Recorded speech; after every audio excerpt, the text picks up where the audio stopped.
आं दिनै नोंनि नंलिया सुखु गैया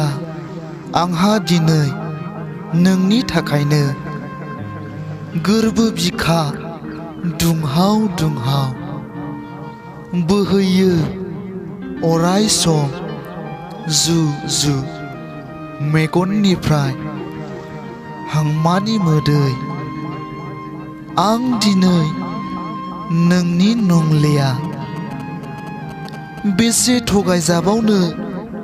नोंजों आं नोंनि अननाया नंखायसोमोन नों फोथाय खेबस' बियो थार आंखौ नों फान्दायदोंसो सोरनिबा जिउनि लोगोरि जाहैमारबाय नों दिनै सेर फाखाय फाखाय जिउनि असेखौनो थगायनानै जौमोननि जालिजों बुरखायबावनो नागिरदों नों आंजों इयुनखौ सानालासे महरनि हायना सारफाव सारफाव सोरनिबा जिउनि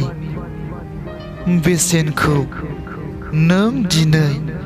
बुजिनो हायासै आं मुगैयो नोंखौ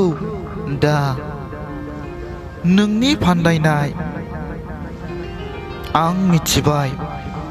दा आं नोंनि नंलिया हारसिंसै आं जिउनि बेसेन गैयै खन्थाइ मुलुगखौ मोजां मोनग्रा आंनि आंगो लोगो नोंथांमोन